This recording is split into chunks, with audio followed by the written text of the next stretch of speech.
10,000. 10,000. Selabulu setahun tangguh dia.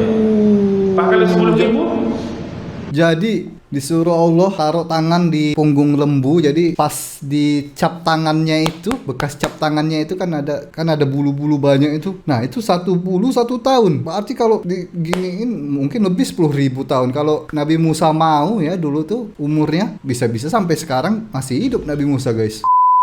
Amalatu sebalona hijau dor, hatiku sangat terkacau.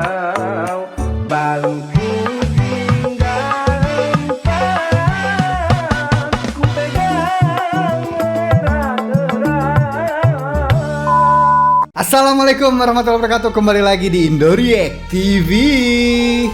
Oke, seperti biasa hari ini kita akan belajar sama-sama lagi, nonton bareng lagi, melihat ceramah-ceramah Ustadz lagi. Dan kali ini juga seperti biasa kita lanjutkan melihat ceramah atau kajian dari Ustadz Auni Muhammad lagi ya guys ya. So kali ini kita akan lihat video pendek tentang kisah Nabi Musa yang pernah menampar malaikat maut ya, Israel ya. Waduh, malaikat maut guys ditampar, pak gitu ya.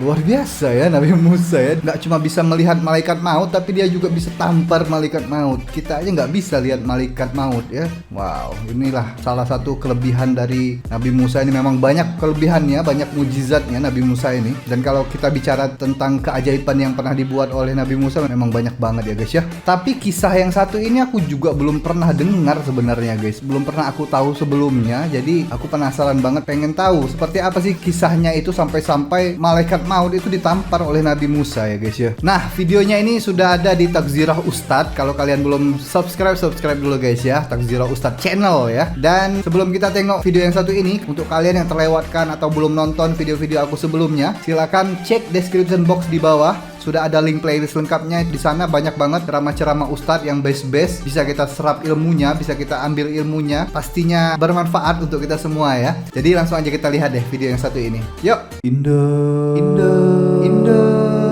Indoriek. Samiri juga sesetengah ulama kontemporari menyebut dia ni sengaja direkrut dan disusuk masuk dalam kumpulan Nabi Allah Musa. Oh. Dia asalnya geng-geng Dewan Senat Fir'aun juga. Fir'aun ni macam ni lah. Fir'aun ni dia ada satu tagline, dia digelar mempunyai 2 tapak kaki yang berkuasa. Okey. 2 tapak kaki yang berkuasa. Bukan macam Iron Man keluar api naik ke atas dah. Iya. Satu tapak kaki merujuk kepada bagaimana Fir'aun boleh melestarikan, menjaga dinasti dia. Sebab satu, dia mempunyai militer yang cukup ramai. Dia mempunyai senjata yang hebat, logistik yang banyak, ahli-ahli perang, askar dan tentera yang cukup ramai. Ni kekuatan pertama dia. Okey. Yang kedua, kerana dia ada dewan ahli senat penyihir-penyihir. Oh iya, penyihir-penyihirnya itu guys ya. Geng-geng ahli sihir. Kalau dia mimpi, hak ni lah tukang takbirnya. Kalau dia nak berjalan, hak ni lah tukang ramalnya. Kalau dia buat tu, hak ni lah tukang ceritanya. Jadi nak jadi cerita, pertarungan berlaku antara ahli-ahli sihir ni dengan Nabi Allah Musa. Tapi mereka kalah ke menang? Mereka kalah. Bila mereka kalah ni lah mereka susup salah seorang ahli mereka dalam kumpulan Nabi Allah Musa. Samiri itu yang bikin itu guys ya, yang bikin patung lembu itu waktu Nabi Musa di 40 hari di bukit. Nah Samiri itu yang bikin penyembahan berhala. Yang juga kata Ustadz, negara Uncle Sam atau negara Amerika Serikat itu ya asal usulnya dari nama Samiri itu. Bisa dikait-kaitkan seperti itu guys.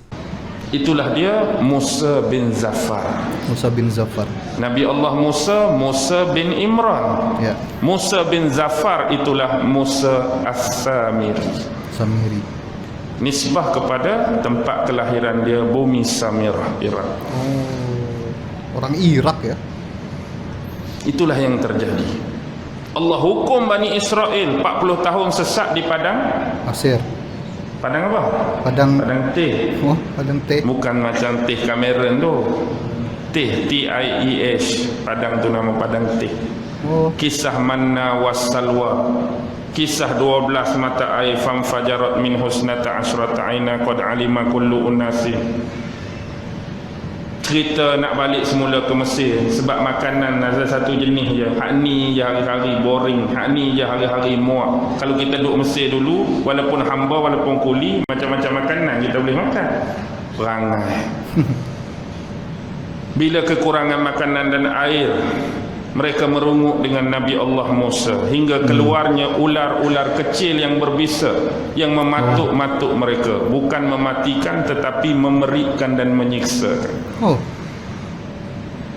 Akhirnya buatlah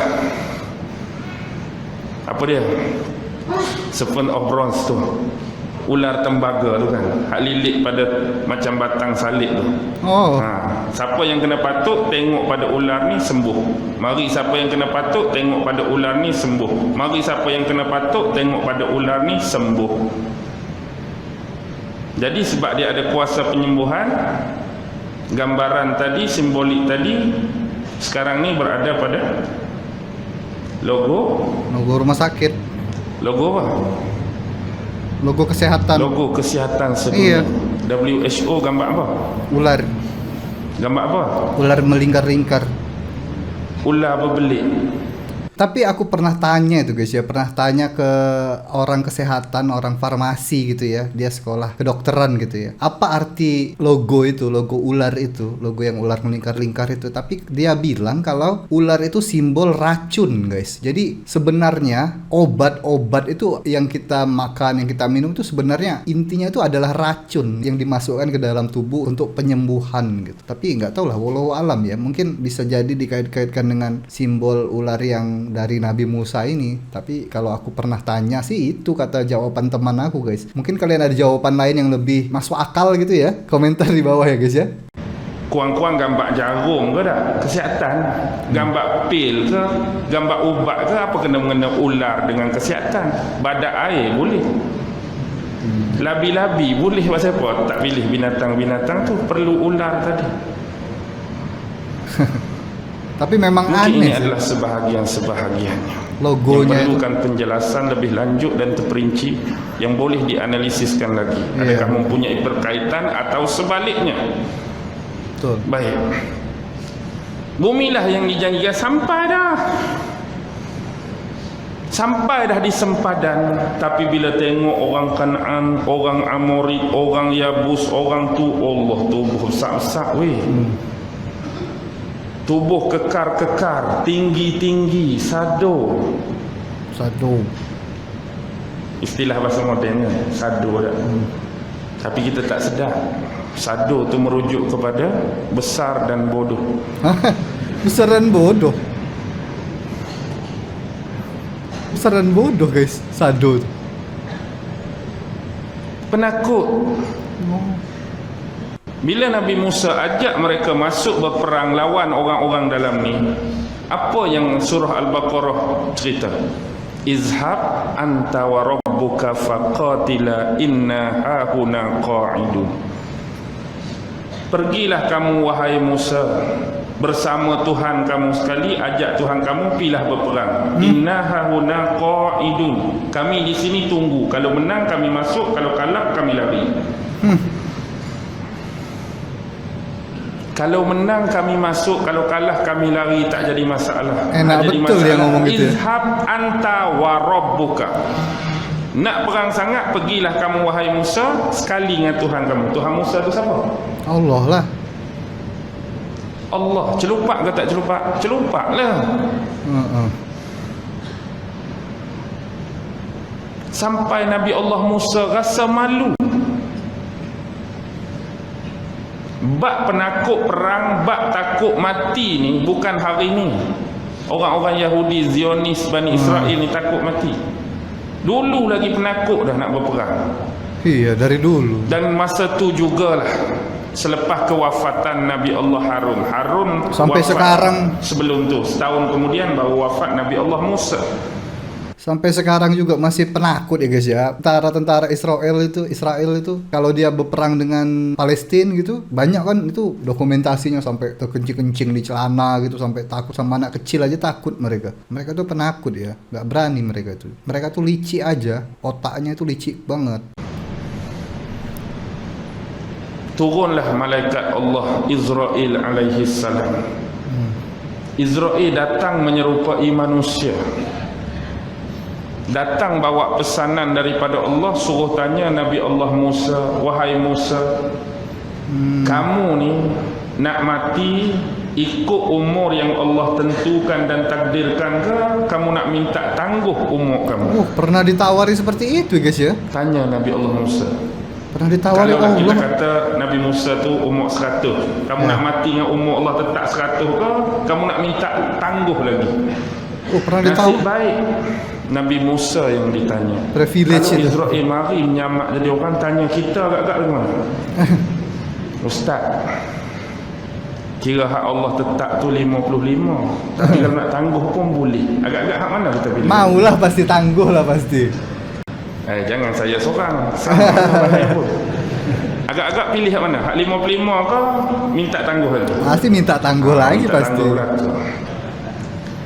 Sebab tu karakter bila Allah sebut tentang mati dalam Quran, fa iza jaa ajaluhum la yastakhiruna sa'atan wa la yastaqdimun.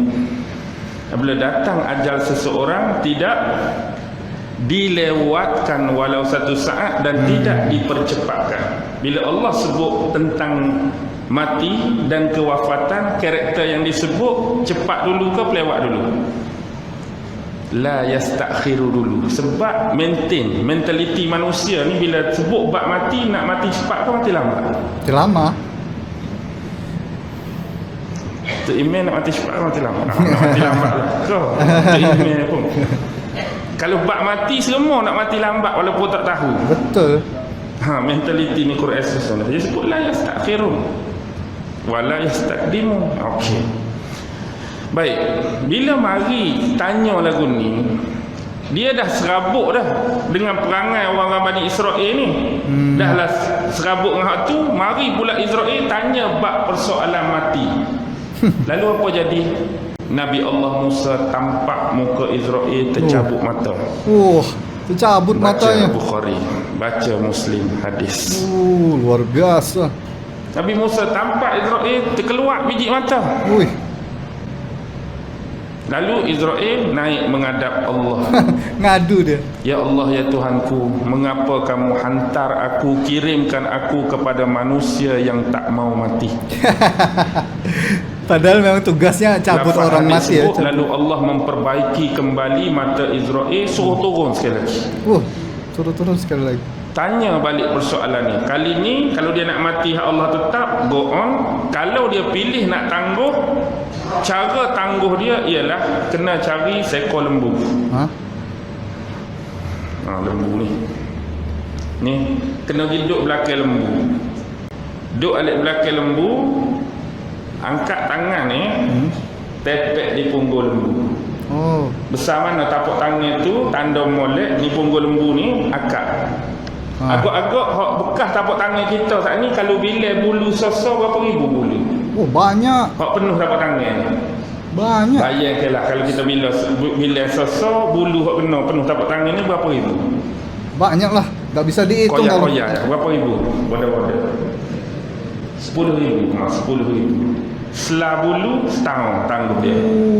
Kalau 10,000, jadi disuruh Allah taruh tangan di punggung lembu, jadi pas dicap tangannya itu, bekas cap tangannya itu kan ada bulu-bulu banyak itu. Nah, itu satu bulu 1 tahun. Berarti kalau diginiin mungkin lebih 10.000 tahun. Kalau Nabi Musa mau ya, dulu tuh umurnya bisa-bisa sampai sekarang masih hidup Nabi Musa, guys. Luar biasa ya guys ya. Tapi dia nggak mau ya guys ya. Kalau kalian pasti mau guys. Aku juga mau. duduk alik belakang lembu, angkat tangan ni, tepek di punggung lembu. Besar mana tapak tangan tu, tanda molek ni punggung lembu ni, akak. Agak-agak hak bekas tapak tangan kita saat ni, kalau bila bulu sosok berapa ribu bulu? Banyak. Hak penuh tapak tangan ni. Banyak. Bayangkanlah kalau kita bila sosok bulu hak kena penuh tapak tangan ni berapa ribu? Banyak lah. Gak bisa dihitung kalau. Koyak-koyak berapa ribu? Bodoh-bodoh. 10,000. 10,000. Selah bulu setahun tangguh dia. Pak kalau 10,000? Jadi disuruh Allah taruh tangan di punggung lembu, jadi pas dicap tangannya itu, bekas cap tangannya itu kan ada bulu-bulu banyak itu. Nah itu satu bulu 1 tahun. Berarti kalau diginiin mungkin lebih 10.000 tahun. Kalau Nabi Musa mau ya dulu tuh umurnya bisa-bisa sampai sekarang masih hidup Nabi Musa guys. Luar biasa ya guys ya. Tapi dia nggak mau ya guys ya. Kalau kalian pasti mau guys. Aku juga mau. 10,000 tahun. Tapi Nabi Musa pilih mana? Nggak Pilih mau. Allah tentukan. Bayangkan kalau Nabi Musa pilih ni, hidup lagi ke tak Nabi Musa tadi? Iya masih hidup Hidup pasti. lagi sekali dengan kita. Iya. Dan kita pun mungkin berasa sedap. Berapa berasa sedap tu? Ya Nabi Allah Musa, berapa umur Rasul lagi?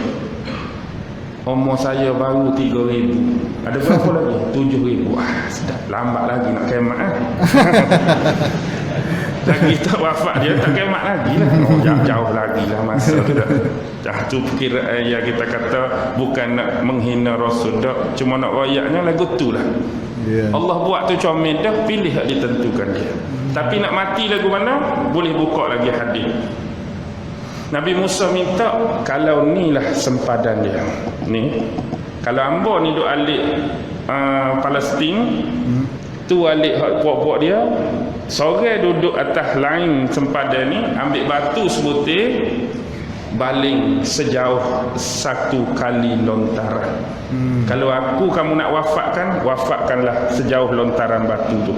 Sebenarnya Nabi Musa nak mati dalam ni tempat suci, tapi sebab malu kepada Allah dengan perangai Bani Israel tadi, sekurang-kurangnya dekat dengan tempat suci sejauh lontaran batu. Jadi adalah pemakaman Nabi Allah Musa di atas gunung Nebo. Oh, di atas gunung guys ya. Waktu Rasulullah cerita ni dekat sahabat, Rasulullah kata sekarang ni kita berada di bumi Madinah. Kalau lah ni aku cerita kita duduk tempat tu, pasti aku akan tunjukkan pada kamu itulah tempat pemakaman Nabi Allah Musa. Satu tanah yang berpasir dan berbatuan merah. Okey. Oke, itu tadi ceritanya guys ya, kenapa sampai Nabi Musa menampar malaikat maut ya guys ya. Ternyata juga Nabi Musa pernah ditawari oleh Allah Subhanahu wa taala secara directly ya, secara langsung melalui Israel tadi. Dia mau ditangguhkan atau dimatikan dengan umur yang sudah ditetapkan oleh Allah Subhanahu wa taala. Ternyata Nabi Musa memilih ditetapkan umur yang ditetapkan. Bayangkan aja ya kalau dia memilih ditangguhkan dengan menempelkan tangannya tadi, telapak tangannya di punggung lembu. Waduh, itu lebih 10.000 tuh bulunya guys. Bisa-bisa sampai sekarang atau berapa puluh ribu tahun lagi Nabi Musa masih hidup ya. Masih damai lah dunia ini kayaknya ya. Tapi itulah kekuasaan Allah, kebesaran Allah Subhanahu wa taala ya. Kita bisa dapat hikmah dari cerita ini. Semoga video ini juga bermanfaat untuk kalian semua. Dan jangan lupa juga share video ini ke teman-teman kalian, ke sosial media kalian, supaya lebih banyak lagi yang tahu ya tentang cerita ini, dan lebih banyak lagi kita mendapatkan pahala dari menyebarkan kebaikan seperti ini guys. Dan tungguin lagi video aku selanjutnya. Besok insya Allah akan aku upload lagi video. Jadi itu aja untuk video kalian, cukup sampai di sini aja. Sampai ketemu lagi selanjutnya. Terima kasih untuk teman-teman sudah nonton video ini. Terima kasih untuk teman-teman yang sudah subscribe sama channel ini. Dan akhir kata, peace, love, and respect for Indonesia. Ciao. Sayonara, sayonara, sampai berjumpa lagi.